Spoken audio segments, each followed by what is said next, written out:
listener production.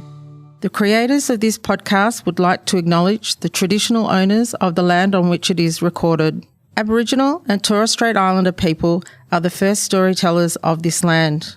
We pay respect to their elders, past, present and emerging, as well as any Indigenous people who may be listening today.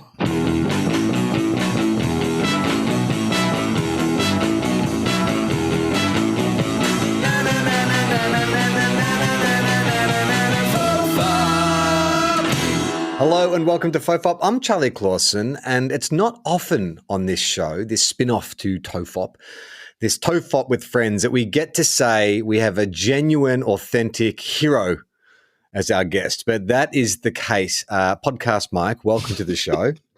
Thank you so much. Yeah, it's probably, of all the shows in the TOFOP catalogue, it's probably more Willosophy, where you actually get a lot of heroes, don't you think? At least comparatively. Yeah. I mean, and hero. That's not a slight on anyone who has been on FOFOP in the past. Like, we know in your life, all of you are heroes, but yeah. Yeah, that's right. I mean, but they don't stand up to the moral or intellectual rigor of the guest of FOFOP. That's basically what you're saying. Yeah, that's what I'm saying. And I know some have crossed over onto both shows, so, you know, you got to really decide who's the real heroes, I suppose. Now, for those of you wondering, why is Charlie referring to Podcast Mike as a hero? Well, you may have missed this little bit of news from last week. A security guard has been punched and spat on as she responded to reports of attempted shoplifting. Neary Tyres. Yeah, just important to point out that it's not Podcast Mike who's doing the punching and the spitting of the security guard. That's not it. Victoria Garden Shopping Centre in Richmond. Neary, a woman's been arrested. She has been, Pete, following this very nasty incident. It was around 2:00 yesterday afternoon. The woman was allegedly trying to steal a number of items. We're in a mall outside a Rebel Sport, and you can see a very irate woman harassing a security guard in a high-vis vest. So that's the kind of context for this incident. But then the important bit, I'll just skip forward, is we hear a statement from a witness. Sorry, that's just more of the... This is more of the incident? I just sort of had to run up behind her. I kind of grabbed her in a bear hug, pulled her to the ground. She was sort of scratching and clawing at me, biting me. I mean, that's the statement from Podcast Mike. Mike Liberale, whose name I had to double check because I'm like, who's Mike Liberale? Oh, that's Podcast Mike, a.k.a. Radio Mike. Yeah. So, whoa, what happened? What happened? Yeah, so it was one of the, like, you never expect to, be in a situation like this, but short story is, I literally just had to break up quite a intense assault from, a woman to a security guard and kind of restrain her for about half an hour till the police came, and it was the scariest thing I've ever done. And I don't think I'm a hero at all, because I was genuinely really scared, and part of me was like, maybe I shouldn't be doing this. But yeah. So let's just backtrack a little bit. So the video, and people can find this online, the video shows the fight taking place outside the Rebel. So at what point do you enter this little conflict? So I live across the road from Vic Gardens, and I was just getting coffee. Mate, you've doxed myself. You've doxed yourself for reprisals. Yeah. Now, vigilante reprisals. That's why Batman wears a mask. Yeah, it's true. It's true. So I was getting coffee with my friend Jack, and my girlfriend Claire, and then Claire and I were leaving, walking back to mine. And it was literally in between work, which there's a funny story about that later. But and then we were kind of walking past the store, and Claire was like, "Oh, what's going on there?" And then the doors just opened, burst out these two people engaged in this fight. Well, one woman was just attacking the other woman, yelling, and then started punching her and spitting on her and ripped out some of her hair, which was really scary and confronting. And then basically, you hear a lot about the bystander effect, and you're like, oh yeah, I wonder what I'd do in that. And to be fair, I was just standing there watching it. Claire went to call the police, and there were people everywhere. We were all just watching it. And then I think my brain was I guess in these moments, I think people are like, oh, someone is going to come and step in and do something here and fix this. So I was in that headspace. And then I kind of looked around and was like, oh, I think that's me. And then, and then Claire said she just turned around and saw me running towards it. And yeah, I just grabbed her and just put her to the ground and held her. And then 2 other women came to help me. And, Right. and I want to name them if that's okay. Their names Yeah. were Meg and Rachel. So they came to help me and helped restrain her while I kind of grabbed her. And then we just waited for the police, and it was just really intense. So I mean, look, I totally understand the bystander apathy. I've probably done the same thing myself, but I am also someone who, much to my wife's chagrin, I insert myself into conflicts all the really? time. Because, yeah, I just like, well, I've only, I think, once or twice I've ever had to physically get involved. But if I see like a dispute happening, I like to go over and mediate. James says it's because I should have been a priest. Like, I have natural priest tendencies where I like to offer counsel and stuff. But I just genuinely, I don't like conflict. I don't like seeing people. I hate fights. I hate watching fights break out. If it's 2 guys punching on, I tend to let it go because I'm like, well, they're probably big enough to take care of themselves. But in this instance, you could see that there was one person being overpowered or intimidated by another. So that tends to be when I'm like, oh yeah, like I want to do something. But having said that, I don't think I've ever done what you did, which is actually have to physically restrain someone for, would you say, half an hour? Look, I've been saying half an hour. I only actually caught up with Claire, my girlfriend, yesterday because we both were really busy the last few days. And she was like, it was more like 10 to 15 minutes. So I'll trust hers because I was in the blur of the moment. I was like, yeah, it was like half an hour. It might have even been 2 hours. I don't really know. But yeah, it was like 15, 20 minutes. And like, do you think part of it is that Catholic guilt thing? Because I know we were both raised in Catholic families where it's like, oh, I want to walk away for my safety, but it's like that Good Samaritan story just pops up in your head and won't leave. Yeah, 100%. There is definitely like a duty of care to my fellow man kind of thing.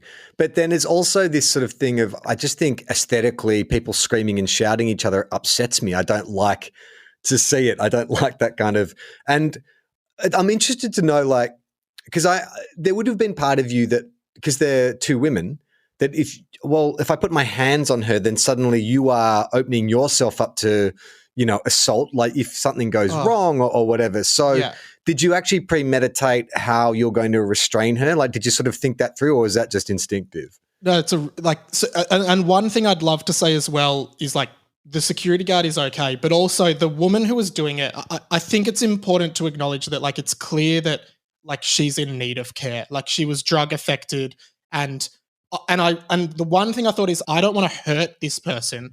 I just want to. She's not going to stop. Someone needs to actually restrain her, because otherwise this could be much worse for everyone involved. So, and I did think that, because I'm like, I guess as a man, like, you want every fiber in your brain is telling you, like, you never do this to a woman, I guess. And so maybe that's part of why I was just standing there, because I'm like, well, I can't grab her and pull her. In some ways, you're like, oh, a woman should intervene in this instance, right? Like, there's part of you thinking, like, at least that way there's less grey area. If it's like a third woman and it gets physical, there's not that grey area. Because, I mean, it sounds like things worked out as well as they could, but if you had tripped over or your body weight had landed on this woman or whatever, like, it could have been like serious ramifications. Totally. And so, but I didn't, in the fight or flight of it, and it was like one of those moments where it was just, animal fight or flight. I just kind of was, all I remember assessing is, and like, if, like you said, if it was a bloke, I definitely wouldn't have had the courage to do this, because I'm not like, I have no training in any kind of self-defense or anything. So I didn't know what to do, but I just kind of looked at it and I was like, okay, I'm behind her. She has her back to me. I think that if I go and just grab her and pull her, I think I can control it. That's all I thought. And then in the splits, and it didn't look like, I mean, she didn't have a weapon. She wasn't armed or anything, or at least she was only using her hand. So I thought, I'm coming from behind her. I think I can just get her. And so like, then once my brain had processed that, I was just running in And yeah, I just grabbed her, and then I just sort of fell, but I just pulled back, and we both sort of fell to the ground, and then that's where it kind of ended up. And so she's like struggling to get free, right? Like she's kicking and yeah, lots of just screaming, kicking, and then clawing and scratching and biting my fingers and stuff. oh my God. Well, just like, yeah, just trying to bite or do anything. And it actually kind of got, I think at first she By the was way, just, my 3-year-old does the same thing. She's angry with me. Sucks, I was trying to get her to dress this morning and she was trying to bite me and kick me and scratch me and stuff. Yeah. So it was scary. And then like in a blur, Meg and Rachel just ran over. Mind you, I spoke to them both later, and Rachel, one of the women who helped me, who you can actually see in that video, she's wearing pink. She told me after, I've got a terminal illness. I've only got like a few months to live, so I just thought I should do something. And I was just like, wow. Like I think those two were, if anyone's labeling me a hero, those two absolutely deserve it, because you know, Meg was next to me. They were both holding a leg each, and this was a woman who was like struggling to break free and yelling. It was very scary. And Meg kept looking at me, reassuring me and saying, "You're doing really well, thank you. Like, we're gonna stay." And like she was really. And then for Rachel, who said, "I'm terminally ill," and I just can't believe that they would put themselves in that scenario. And I've been able to like text them since, and they were both. It was just. It's really fascinating when strangers' lives kind of interact in that way. And so the 15 minutes, half an hour, depending on, who you're talking to. Yeah, 2 hours. Some people have said 2 hours. It's getting out of hand. 2 hours until the police arrived or backup security arrived? No, like till the cops arrived. So Claire went over to talk to... Yeah, Claire went over to talk to the security guard because the security guard was so amped up as well. And I don't blame her. She must have been so scared and threatened. She actually came over and was kind of almost yelling at this and going, "See, we got you," like that kind of thing, which was not helping. And I understand totally. It's not when you start flexing. Totally understand why she felt like that was what she wanted to do. I completely get it. But then I just looked at her and said, like quite sternly, and I wasn't trying to be angry at her, but I was just like, "Hey, you're not helping. Can you go over there?" And then like Claire went to talk to her to check that she was okay. And then she said to Claire, I'm the only security guard on today in the whole complex. So yeah. And then I was like, oh my God, how much longer do I have to do this? And then finally I just saw 3 cops coming running out of the center who kind of took over, which was, it was crazy. It's interesting, isn't it? Like the idea of like, maybe the job definition needs to have more nuance or needs to be amended. You're not exactly a security guard. You're basically like a officer. You're like a shopping center, a marshal or something like that. Yeah. Well, not even a mall cop, because like clearly, this physical confrontation occurs. It would have started as a verbal confrontation and she wasn't equipped. And again, this is not blaming the security guard. No. I went through a period where I studied like, Kung Fu for about 3 years and met a lot of bouncers and security guards who are generally martial artists in other fields. They're like MMA guys now. They just love martial arts. But I remember one of them telling me that he's a security guard and the training was like 3 days or something like that, like a written test, a couple of, days of whatever. And then he had his qualification. And he was telling me a story about the first time he was bouncing at a nightclub with another guy, a more experienced doorman. And the more experienced guy had been telling him how, like, he hoped there was no trouble tonight because he just bought this new jacket and he didn't want to rip his new jacket and stuff. Yeah. And so the guy I knew was like, "Oh yeah, fair enough." Anyway, so later on in the night, there's some argy-bargy. These guys get kicked out. And the experienced security guard goes over to kind of like, let the guys know that, they're not welcome back and blah, blah, blah. And as he's talking, my mate reminds him about his jacket. And so the experienced guy's like, "Oh yeah." So starts to undo his jacket. And while his hands are occupied, the other guys punch him out. Oh, it's like, oh my God. And you're the security guard. There's not a lot of like forethought going through that incident. Absolutely. And like a lot of people like have told me like that there's been you're not supposed to have, if you're a cop or a guard or whatever, you're not supposed to have your hair down if you've got long hair, because it's a point that someone can take advantage of. But I mean, all that's like, I don't think anyone is to blame for what happened. Like, it's just, I used to work at Dan Murphy's before I got into all this podcast and radio stuff, and there was thefts all the time. And to be fair, the business used to say to the staff on the floor, if someone is stealing something, just let them go. We would rather lose the stock than someone that works for us get hurt.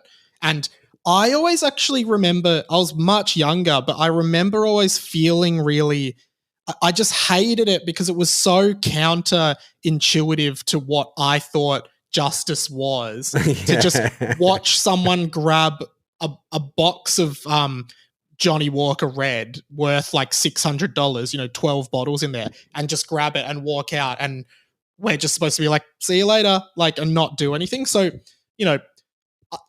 the staff of the store, like, they closed the store and were just basically making sure the staff were okay. And I get that that's essentially most likely what the policy is for that business. So I don't know. There's so many just different variables to it that sort of stop people from jumping in and helping, I guess. Yeah. I think I've told you this story before, but I got held up once when I used to work in a video store. Yeah, you told it on TOFOP, I think. Yeah. And I remember, like, afterwards, I was kind of like very calm in the moment, and I did let them go. Like, I sort of tried to dissuade them. Or I didn't actually open the cash drawer for them. They kept sort of threatening me to open the cash drawer, and I just said, no, I'm just not going to do it. And so were they armed with like a blade or something? Bloody syringe. I had a bloody syringe. Yeah. That's so scary. And they sort of ran at the door, and I remember thinking, like, my initial instinct was like, oh, that's an unfortunate incident. I wonder what the circumstances are that drove them to kind of get that Catholic kind of thing of, like, I don't think anyone. Hopefully they get their reconciliation. They go to confession. Maybe and it's good. A good confession. Yeah. But then there was like, oh, no, I actually have to call and so I remember calling the police, and I felt so bad about that situation because the cops clearly had some people in mind that they wanted to go harass. Like, they kept sort of, they were showing me photos, and they were like, are you sure it's not this guy? Because there's a commission housing just around the corner here, and this guy gives us a lot of trouble. And I'm like, definitely wasn't him. Are you sure? Are you sure it's not this guy? And I'm like, yeah, man. Hey, was this in Melbourne or was this in Melbourne? Yeah. Whereabouts? In Sandringham. Oh, okay. Yeah. Yeah. So they were basically like, it would have been this guy, wouldn't it? No, it wasn't. Well, they had their gut feeling, and I guess they wanted to make the work easier for themselves. But then also I remember after the fact, my boss came down because they had to like tape up the store and stuff. And it's quite funny when they did the police tape up. Like, customers were still stepping under the police tape to come return their videos. And the cops would be like, hey, crime scene. That's what the tape on the door is for. And people are like, yeah, well, I've got to get this back. I've got to, Just like, I don't want those late fees. Find you. Yeah, as if I'm going to get them late fees because this has been a crime scene.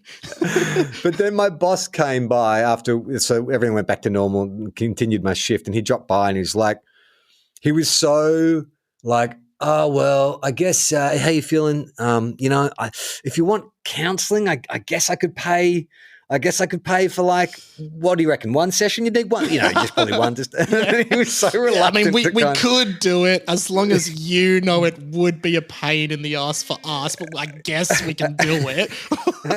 I mean, would you be willing to pay for half of them? Half the session? Come on, let's negotiate here, man. Like, what, it was your fault, kind of. Yeah, but it was just funny, like that feeling after the fact of, I know what you mean by the fight or flight thing, but I also think there's sometimes in high stress situations, you just get this sort of, like, it's not calm, but you get very practical. It's like, okay, there is a solution to this issue, and there is a conflict happening between these two women. So your solution is, I just need to separate those two women. That's as far as you thought about it. And pretty much interesting. Yeah. It's only after the fact that then you start to color in the lines and be like, oh, well, this is what was going on, that was going on. But I do think that, some people escalate situations, some people are bystanders, and then there's the real practical kind who are just like, well, this is wrong. Like, I just want to separate I remember when I was in high school, there was an organized fight between these two guys who had a beef with each other. Like literally like, hey, see you behind the gym at 3 p.m. Yeah. So really? these guys are going to fight it, after school. And so 30 of us went down to watch this fight. And I was kind of into it at the moment. I was like, oh yeah, this is cool. Like we're going to see a fight. But one of the guys was significantly bigger than the other guy. And within 2 seconds, he had this dude on the ground and had him in a headlock and was just like, I just remember his giant fist just like pounding on this guy's eye socket. And with each pound, I could see the guy's eye closing over more and more. And I was like, oh, this is wrong. Like this is, and so I committed the ultimate kind of sin, and I charged in and dragged the big guy off and was like, stop. And everyone's like, what are you doing? Like we came for a fight. It's not over yet. And I was like, well, one dude is clearly, he's not coming back from that. He's got a guy who's 20 kilos heavier than him on top of him. And it was a bad situation all around. Like that shouldn't have happened. Yeah. No one should have been that. I was going to say, I think that's like exactly what it kind of was, because so much of my brain was saying your brain doesn't know how to process it because you're so not used to seeing this. So your brain is like, first your brain's like, this is really weird. What's going on? Your brain's like, this is wrong. Like what I am seeing is not right, but should I, like, what can I do here? And your brain, like I said, can I make like the weirdest pop culture reference ever? Just because, as you know, I love Harry Potter. And there's this great moment that I'll explain, and people who have seen the movie will know it. So in the third Harry Potter movie, Harry and his godfather Sirius Black are by the lake, and all the Dementors, who are the creatures who come to suck out your soul, are going to Sirius Black to try and suck his soul out. And then Harry looks across the lake and he sees a figure on the other side of the lake use a spell and clear all the Dementors away, right? Then later in the movie, Harry travels back in time as part of the movie, and he's standing there watching that moment, and he says to Hermione, don't worry, someone comes out and saves us because I remember seeing someone across the lake. And then he realizes, it was me. I did it when I traveled back in time. So then he runs in and saves him. And that's kind of like what I thought of after, because I'm like, like I said, I was sitting there being like, someone's going to come and sort this out. And then my mind was like, oh no, it's actually me. Yeah. Great to relate it back to Harry Potter. It's interesting too, like I think that, when I was held up in the video store, I often, when I've told people that story, say like if their approach had been different, like if they'd threatened me, like if I'd walked out and they'd hit me over the head or whatever, and I probably would have responded quite differently. But there was this sort of separation from it where I felt like, well, it's not about me, so I'm not a target. Like they want money and they want to get going. So I felt safe in that. And it's probably the same thing. You weren't the target of this woman's rage. She was focusing all on the security guard. So in a sense, it's like there's a bit of safety with that, which is like, I'm just going to get involved. But if she'd turned around first thing and elbowed you in the face, scratched your eyes or something like that, you might have responded quite differently. Yeah, but she couldn't see me coming. And again, that's sort of why there was the safety. Like she had her back to me. I'm curious, like what did they, when they came in to the video store, like what did they actually say? Like, was it just immediate or were they sort of walking around? They had a little, a browse? In retrospect, I realized they had a little, because it ended up being that they had knocked over like 7 or 8 stores. I think they'd come up from the Mornington Peninsula and they'd just been hitting video stores along the way, because video stores back in the day still had cash, and it was quite easy get in, get out. But it was a guy and a girl, and I remember her being like quite attractive. And when they sort of came in, they came in like a couple, and they were browsing. But she had a lot of questions, and she was being quite like flirtatious and charming. But she had a lot of questions about, is this film out, and blah blah blah. And what she was trying to, because back in the day, you would have the covers of the videos on the shelf, and then when someone picked a video, you'd have to go out the back and get the tape to put it in the cover to bring it back. Yeah. So she was trying to hit upon a film that I had to go out the back to get. So she finally got it. And so when I was out back, they took that time to come in behind the counter and try and get the cash register open. And so when you came back in, they were just there. They were behind the counter trying to open the cash register. So I imagine that when that's executed flawlessly, they get in, get the cash, and they get out of the store before the clerks even had time to get back. behind the counter. But you were but in just this so instance- efficient and good at your job, and you knew where every single cassette was, that you were in and out of that storeroom in 20 seconds. Yeah, and they were like, realize fuck. I'm dealing with like the best video store clerk in history. I just remember when I came back around, I didn't know what they were doing. I just thought there was, because it was so to see two people behind the counter. I just thought they were lost, or can I help you or whatever. But the way that, like, that's what I mean about if I had become the target of so if I'd come out and the dude had like immediately smacked me in the face, hit me in the nose, kicked me in the gut, just something really violent, I probably would have just because it would have taken me by surprise. I would have been caught off guard. I would have, probably been a bit more complicit. But he was so meek in his kind of threat. Like, he's almost apologetic. He sort of turned around and pulled out this bloody needle and was like sort of pointing it at me. And I just didn't feel intimidated in the slightest. And I kind of knew that, well, there was a broom, like, because I had to sweep up, there was a broomstick just there. And I was like, if he gets too close, I'll just grab the broomstick and like keep him at a distance or whatever. But she got very panicky very quickly. Like, as soon as I said no, she started saying to him, let's get out of here. And the guy sort of tried again, open the door. And I was like, no, man. I said, look, you know what? Sorry, were they asking you to open the till because they couldn't figure out how to open it? Yeah, that's right. There's a special, you had to press a sequence of buttons to get the till open, I think, or there was a hidden button or something. But he asked me again. And then I think I said to him something along the lines of, look, I'm not going to call the cops, but you got to leave right now, something along the lines of that. And then he apologized. He put the cap back on the syringe and said, I'm sorry, and ran out the door.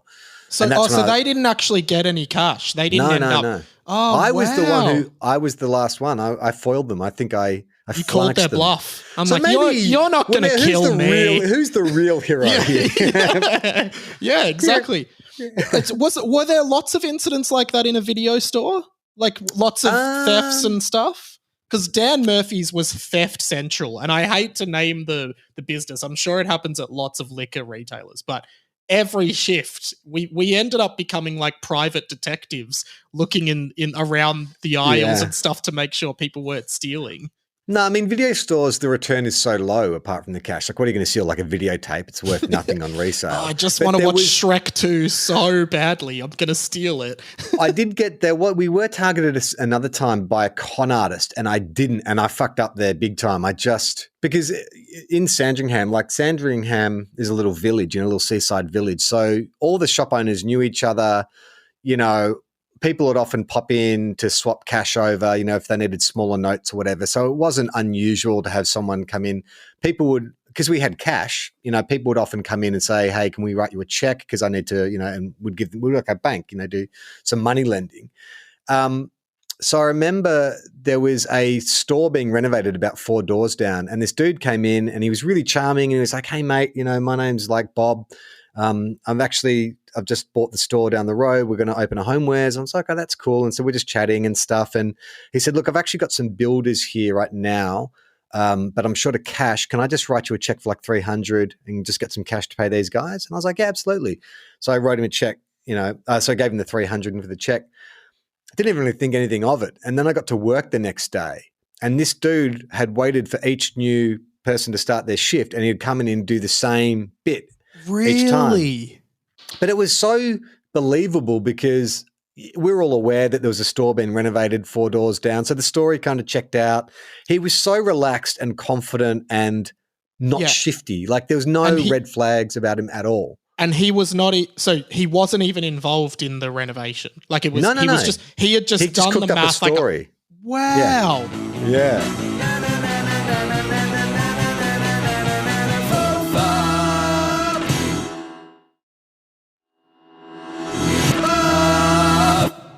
There was one guy I remember at Dan Murphy's who came in and, he walked in and he had gotten a trolley from outside, and he had put a box on the trolley that was like a wrapped gift, and like a big box, and it said, happy birthday, mum, right?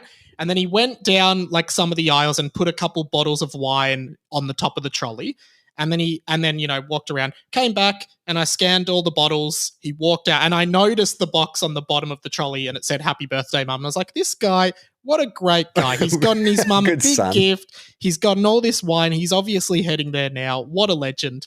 And then my boss like looked at the cameras. He's like, "Do you remember this guy?" And I'm like, "Yeah." And it's like, "Oh, it was a fake box, and he put a bunch of boxes of Johnny Walker underneath the box, and so it was just a dummy box." So it's like he might. I mean, it is. These people. It's only in retrospect that you think, why would you come into a store with a big box with a big present for your mum? Like, absolutely. Like at the time, everything makes sense. Everything makes sense at the time, and you're like, oh, and you're even like, oh, it would be so rude of me to try to question him about this box or try to like lift it up and what would I even do if I'm scanning all these stuff and then I just lift the box up and notice that he's definitely trying to steal?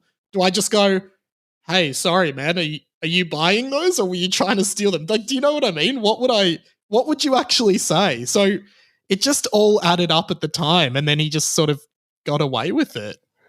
It would be one of the most annoying things. I never got. I think I was sort of assistant manager at one point, but to be the person who has to deal with that shit would just be so tiring because like if you're if you're the manager of a retail store that's a huge franchise, you're not really making any money. It's not your store. Yeah, do you really give a shit? You work at Priceline. Do you really give a shit that some shoplifters walking out with some Maybelline in a jacket or whatever?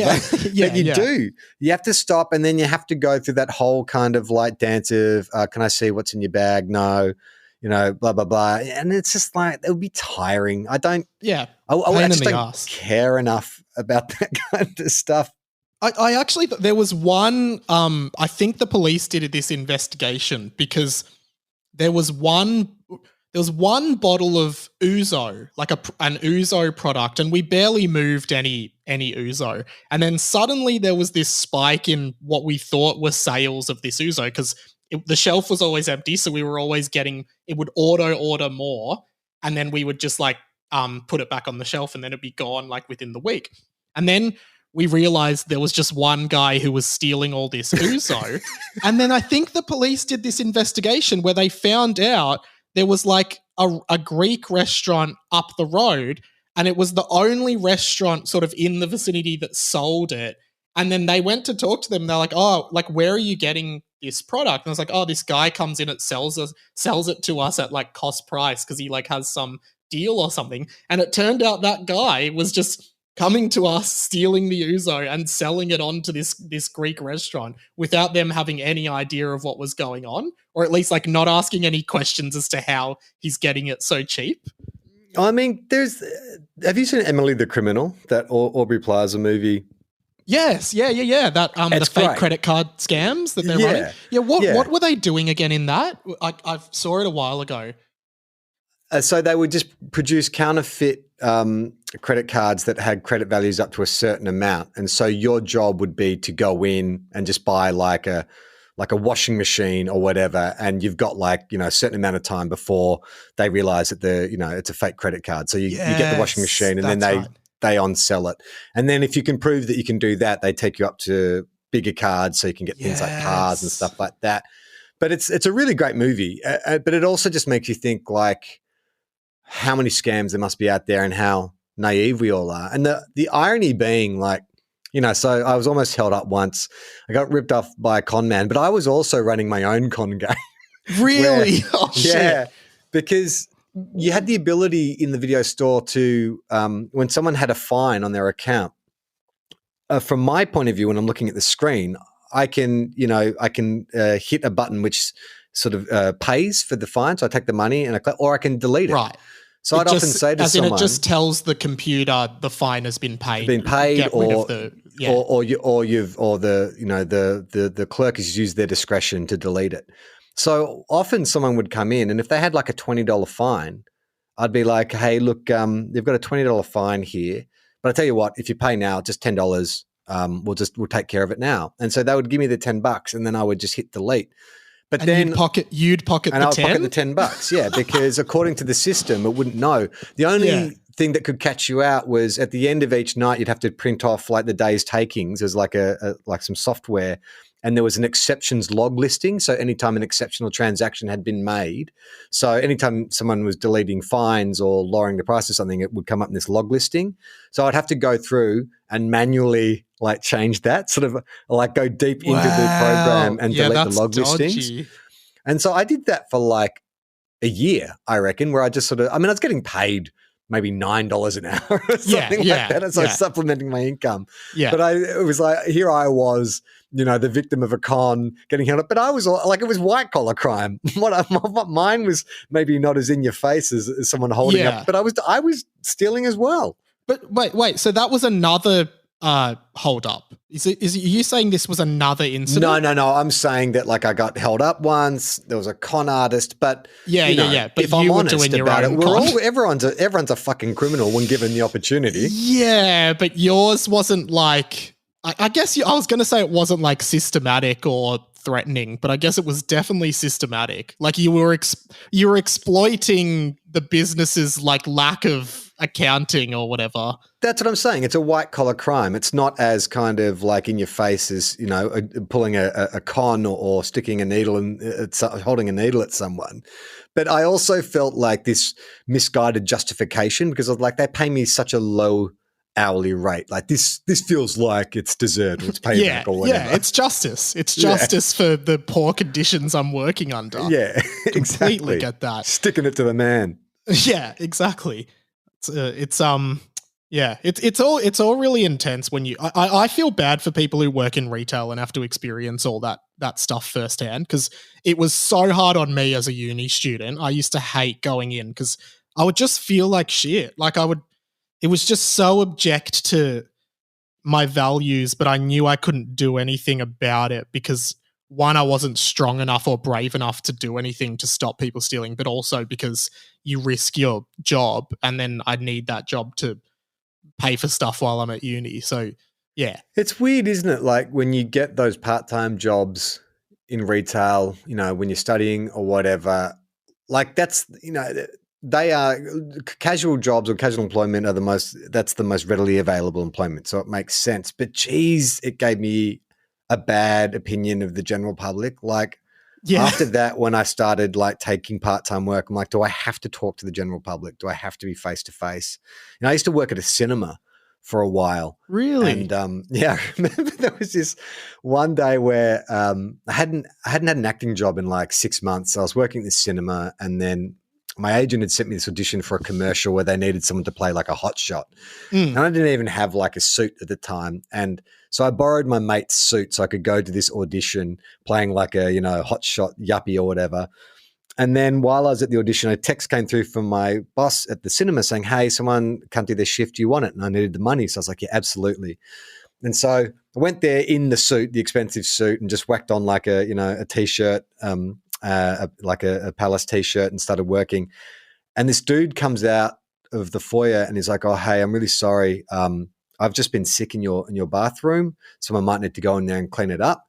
And I was like, oh, yeah, okay, you know, I'll go do that. So I grabbed the mop and bucket and I went into the toilets and I don't know what this guy had eaten or how this incident had unfolded, but there was vomit everywhere, like along the walls, on the wall of the stalls, over the urinal. It was almost like he must have burst in and just done like a 180 of explosive vomit, and it had hit every surface. And I was like, and the smell, and I remember being like, oh God.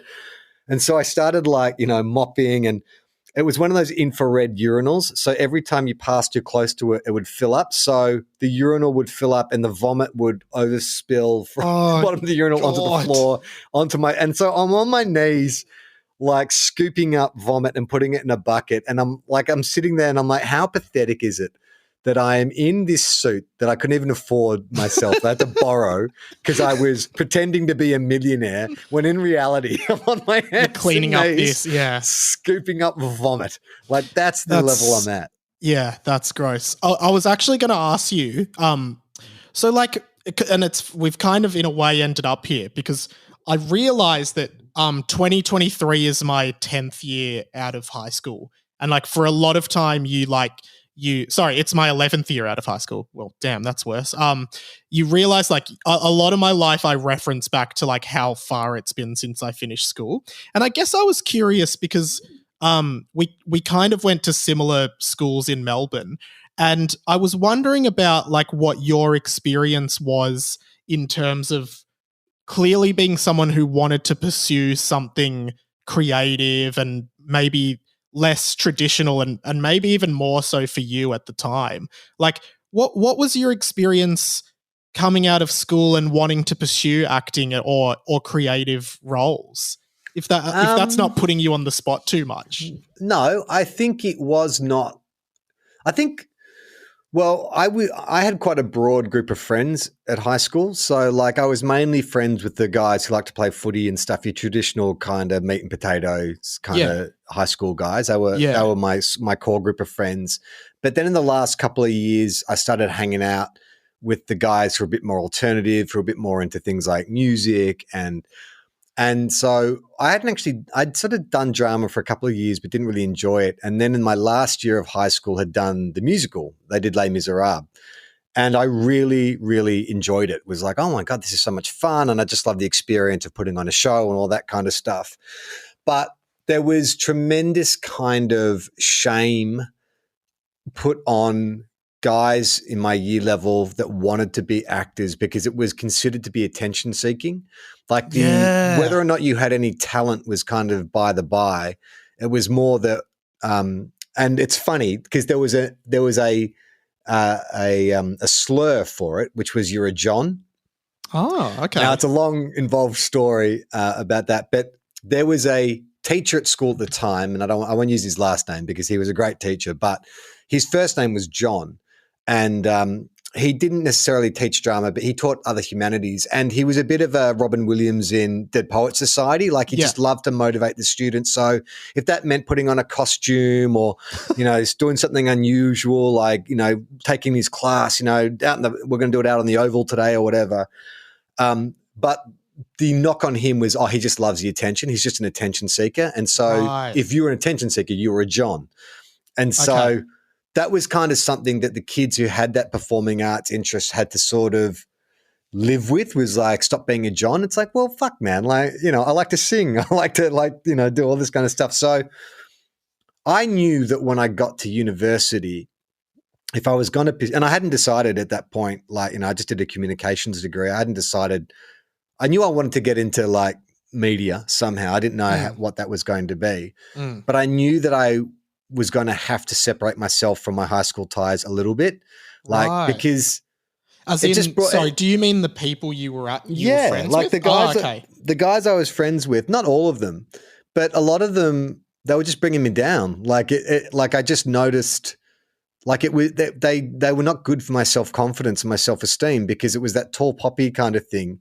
And I distinctly sort of remember, like I sort of maintained friendships with a few of them, but the first job I got was in Sydney. And so that actually took me out of the Melbourne bubble entirely. And I only had one or two friends in Sydney at the time. And so I started doing this show for the ABC. And I remember I was down in Melbourne for Christmas that same year. And I went to a party with all my old high school friends. And they just ripped into me for like 2 or 3 hours, about me being on this show and how shit the show was. And, it was just like, I just remember distinctly having this feeling of like, okay, well, I don't want to be around friends who aren't supportive of what I do. And they are clearly still classifying me with this high school mentality of, well, you're just doing it to be an attention seeker, even though this is like 5 years after the fact. Like clearly I've made a concerted effort to make this like a job. Yeah. But they're still classing it down as Charlie from drama class, wants to be a John. That actually kind of surprises me in a way because like I thought like you, because weren't you and Michael Chamberlain, this is what I was thinking about because I know you and Chambo went to school together and like I just would have thought that maybe you guys were both sort of all into it at school and were supported. Like, do you know what I mean? Michael was much more into it than me. Michael always had a good sense of who he was and what he wanted to be. And I kind of really actually just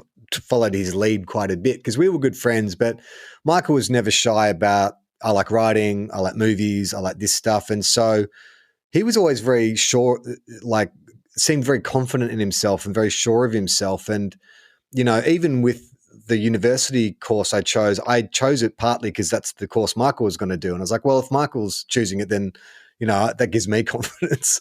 But Michael's different in the sense that he's maintained all his friendships from high school. Like if I need to check in with anyone, Michael's the first person I go to because he's still mates with all those guys. And he never felt that kind of, I don't know for a fact, but I feel like maybe he didn't have the same kind of issues that I had, whereas I felt like I need to start again. I need to rebrand, what's the word? Reinvent myself. You reinvent myself. Yeah, not rebrand. It was probably a bit too early. Too early for a rebrand.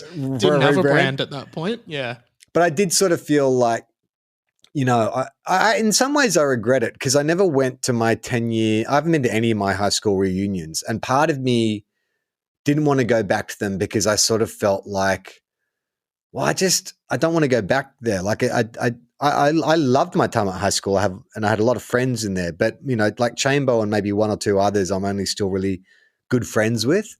And I do regret it a little bit because from time to time I will be contacted by someone or I'll bump into an old friend and I'm like, oh geez, like did I let something slip there because my ego was so fragile? I felt like I needed some kind of separation. But then the other part of me, like I'll Facebook stalk these reunions. I'll look at the photos and I'll be like, fuck, I couldn't even name 90% of the people in that room. Like I don't know how much we're going to have in common. It's been I'll be coming up to my 30-year reunion soon. Yeah. And I honestly don't know what I would talk about. I haven't seen these guys in 30 years, barely had a conversation. What are we going to talk about? I don't really want to go back to talking about high school and teachers that we, you know, it seems to me that seems a bit weird, but I don't know. I mean, I think that maybe I should have gone to at least one of them, but I wasn't ready. The 10-year one, I just was too soon. And then the 20-year one, my mother was ill at the time. And it was they were sort of coinciding around when the reunion was happening was when my mum was quite ill. And it's just like, because a lot of people are going to ask family questions and I just wasn't in the headspace to answer any of that. And I actually had one of my mates who was the school captain reach out to me and say, hey man, like I've noticed you have an RSVP'd. It'd be great to see you there. And I just didn't answer. And I feel a lot of regret for that I didn't actually just sort of explain to him what was going on and why I felt like I couldn't be there. But that's also just probably, like the headspace you were in at the time. I guess as well, like, did you find it, I guess you've kind of already spoken to this, but did you find that there weren't, aside from just like your school musicals and stuff, did you feel like there were avenues in which your school encouraged you to do that kind of work? Yeah. Okay. Yeah, no, definitely.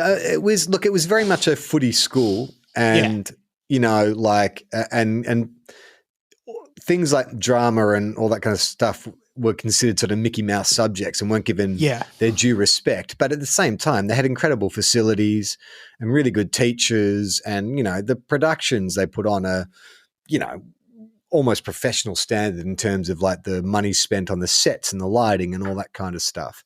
So I don't want to make it sound like, you know, the arts were neglected. It was just, you know, in my year level at least, you felt like a bit of a pariah if you kind of, you know, actively pursued the arts. Yeah. Yeah. Okay. Interesting. And aside from you and Chambo, I always find it interesting. Like, were there other people in your circles, even maybe not even including your school, but just other schools in your sort of year level that have gone on to pursue those careers? Well, in our year, Lawrence Lung went to school with Michael and I as well. So there you go. Yeah. And then, I think there's a couple of other people. I can't think off the top of my head. But it was interesting sort of getting to uni because Michael, even though we were at the same university or at Deakin, Michael was doing a heap of reviews at like Melbourne Uni and like the law review and stuff that and that's how Michael, I think Michael kind of got started in comedy is he was just doing these reviews. And so I would go along and meet some of these guys and be like, oh, okay. And that's when you sort of start finding your tribe a bit where it's like, oh, these guys are all like super smart and, you know, they're into into comedy and writing and all this kind of stuff. There was a point where I was like, oh, maybe like I should actually go study at like a NIDA or something like that. But I always just much more preferred the getting it, just doing it kind of stuff. Like that's what Michael and Charlie and I did when we all started working at the same production companies. We just write sketches and just go out and shoot, kind of like what you do now. Yeah, cool. Yeah, I guess I always just find it interesting because I remember when I found out that you went to the school you went to, and I was just like so shocked because I was like, how could this guy have gone to that school? Because it just like, I just couldn't imagine, like I didn't feel necessarily in my school that I had, like I was encouraged to pursue this. And I feel like if I had, I might have been 5 years ahead because I would have actually started doing what I like doing much earlier. But yeah. I often think that too. Like if it hadn't been so stigmatized at my school, would I be much more advanced? Because I think that, you know, there was this, part of my reluctance to keep going with drama and stuff was I just didn't want to be called a John. You know? I didn't want to be seen as an attention seeker or anything like that. It's interesting. I know what you're saying. Like, I mean, we can say the school, Xavier. I went to Xavier, which has a specific reputation that, you know, it feels like every year Xavier's in the paper for some horrible thing that like an old boy's done, or, you know, like it's got that super privileged kind of I grew up reputation. in Kew, and like every year it was like, and it's a great, I'm sure it's a great school, but it was always like muck up days, Xavier boys like parading the streets of Kew, hijack like, a tram and drove it to a McDonald's. Yeah, exactly. So it was a lot of that. I mean, it's a weird thing because, like, even though my brothers both went there, by the time they're much older than me, by the time I went to Xavier, like my family had lost a lot of our money because my father had passed away, and then Mum had invested Dad's life insurance poorly, and we'd lost our life savings. And so the only reason I got to go to Xavier is because I was on a scholarship, and I was kind of acutely aware while I was there that I didn't have as much money as a lot of the guys that I was going to school with. And I never really felt like, I mean, I was friends with all these guys, but I always felt different because people with money act differently. The way they interact with the world, the way they view the world, it's different, you know? And for a couple of years at least, I was like, oh, maybe this is the wrong school for me because I don't identify with a lot of these guys, their interests and their families. And it was very kind of, you know, they're all liberal voting. You know, they at the time, I can't remember who the premier. Oh, they loved Jeff Kennett. You know, that was, and like I remember one class where a teacher literally just spent the entire class just saying why Labor was such a bad party and why the Liberals will get us out of this mess. And I remember thinking, this is a weird, like it's a weirdly sort of politically tinged lesson, and you know, like the anti-abortion thing as well. Like so, all that kind of stuff made me go like, oh, I'm not part of that. And Chambo was also like that. I think that's why, you know, we stayed such good friends, was we always sort of felt a little separate from that rah old boys network. Yeah. I mean, in some ways you buy into it because when it advantages you, but then, you know, some of those guys can't step out of it. Like I remember one guy saying to me like, well, you know, you'd go to a party, like a high school party, and the Xavier boys would get together and they would chant, they'd do the Xavier chant. They would get in a big circle and do the Xavier chant. And it's like, who fucking loves their school that much? But that exact same thing would happen with my school. And I'm like, why are we singing the school song when we finished school like 4 years ago and none of us have anything to do with the school? Like, it was a good school, but like, why are we doing this? It was so weird. I kind of agree with you just quickly because like, my brother and I both had scholarships as well. So we would sort of, you know, we wouldn't have gone to the school we went to if we didn't have the scholarships. And I grew up, the house I grew up in was like a unit, and there was 2 units on the property. My nonna lived in the front unit. So I grew up like we lived with my nonna essentially. And you know, and once I always felt weird about having friends come over to my house just because I was like, oh, it's just weird. Like they all live in these big houses with their parents and I live in like this unit with my nonna out the front and stuff. And like, you know, people at school knew I was Italian as well. But then I remember the first time I had a friend come over, I invited a friend over and we walked into my house and my mum, my dad, and my nonna were all in the kitchen hand making pasta together. and they say hi to my friend, and then we go into the backyard, and my friend, who was like an Aussie guy, just looks at me and he's like, dude, I knew you were Italian, but I didn't think you were that Italian. I was just like, it's like, what did you think? Like, he was just like so confused that my parents were in the kitchen with my nonna speaking Italian and making pasta.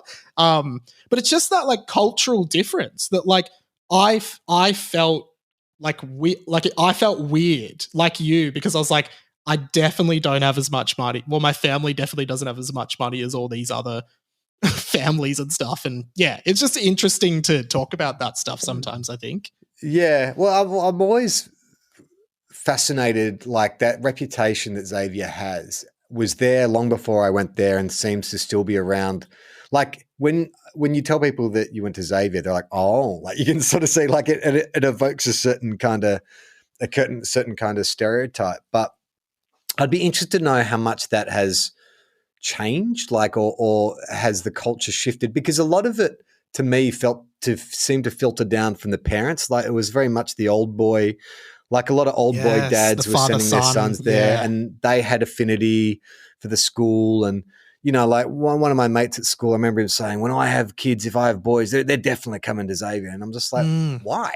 Yeah. Like, I mean, it's a good school, but why definitely? Like, surely you wouldn't even think about another school. Like, yeah, like surely there's lots of good schools, or maybe, you know, they should think about Steiner or something like that. But it's weird to be in that system and benefiting from that privilege, but also feel not accepted by it. Like, I don't know. I didn't have the Italian thing or any kind of obvious separator. It was just more I guess just like a ideological sensibility thing, you know, like my family were fairly kind of left leaning.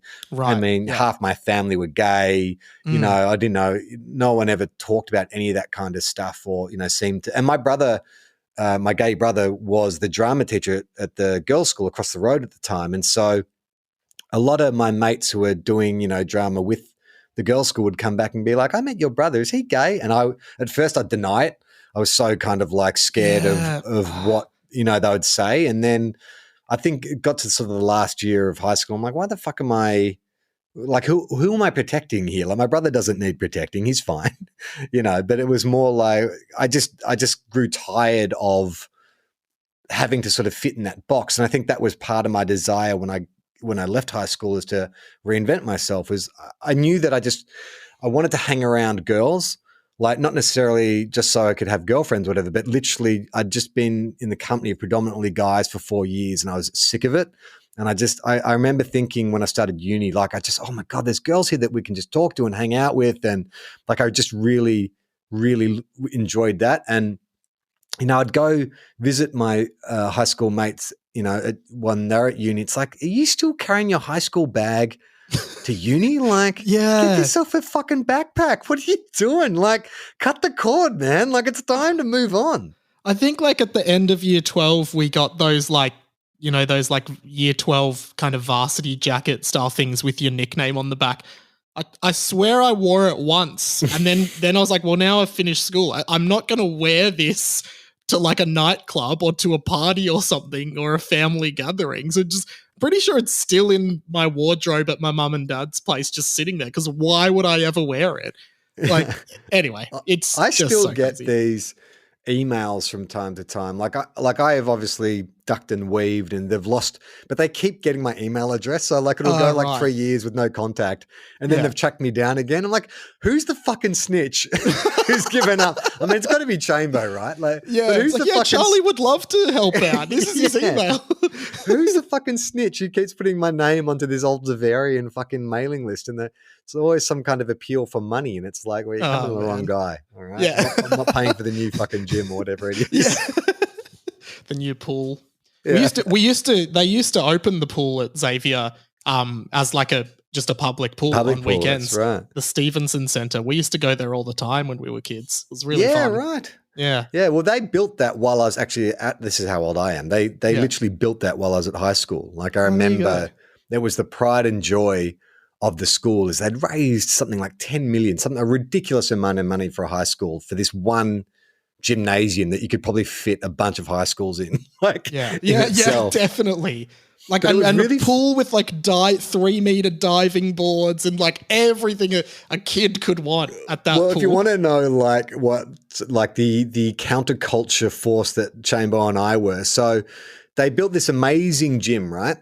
And then when they opened it, like it was run by these fucking fascist kind of like, you know, these PE teachers and stuff who just like they had this really rigorous sign-in policy, because we thought, it's a gym, we'll just be able to go in and play basketball or go for a swim. No, and they were really strict. And so Chambo and I, the school magazine had been dead for a number of years because students had promised to print one version and then had printed an unapproved version, and it like had brought the school to its knees. Yeah. So they had banned the school magazine for like a decade. Then Chambo and I lobbied the headmaster to let us revive it, and so we did, and we wrote a scathing editorial. Did you really? About the gym. So did you have to get the headmaster on side by being like, look, we just want to talk about the school. We want to talk about all the good things about the school. He's like, yeah, great. And then bam, you just totally did a reversal. We were quite honest about the fact that we needed to shine a light on some of the inequities in the school. But I don't think they were, because I remember like it was funny really, because normally the school magazines are mostly jokes, but I wrote the one about the gym, like about these fucking, these empowered, glorified PE teachers who are telling us that we can't come to the gym that we paid for with our own money. And then Michael did one, he had like the back page, which was the rowing carnival had been on, and Xavier had copped a lot of shit because really offensive chants had been going on and stuff. And Michael wrote this scathing rebuke to like the students who are chanting that blah, blah, blah, grow up. And it's just like. That's amazing. I'm surprised he didn't get into journalism after all that. Yeah, we could have. I remember the cover of the magazine was our assistant principal. We'd taken a photo of him and we had photoshopped his head onto the baby from the Nevermind album cover. And that was our like satirical magazine cover. What version of Photoshop was it? Out there. Oh, okay, yeah. It was a beta. It would have been a beta Photoshop, 1994. Yeah, wow. That's when I was born. Yeah. To put in perspective for how old you are. No, born, just joking. Yeah. I was sticking it to the man. Yeah. Good to see you've always been that kind of character, man. Rebel rouser. All right, Mike, that's been a great catch up. I'm glad Thanks, you're mate. Okay, and I'm glad the situation resolved itself in a peaceful way, and hopefully all parties concerned can get the help that they need. Mike, what do you need to promote? I'd love for you to check out my podcast, 20th Century Boy. You can just Google it or follow me on Insta at radio.mike. I'm doing a bunch of stuff on my big year of footy for Two Guys, One Cup as well, which has been awesome, by the way. So thanks to you and Will for giving me the shot to talk shit about footy. And I do have an update that I'm working on, hopefully in the next month or so, depending on when this comes out. So yeah, I'd love for people to listen to that as well. So yeah. We'll put the links to 20th Century Boy and everything else in the episode description. But that's it. That's FOFOP this week. I'm Charlie Clausen. I'm Podcast Mike.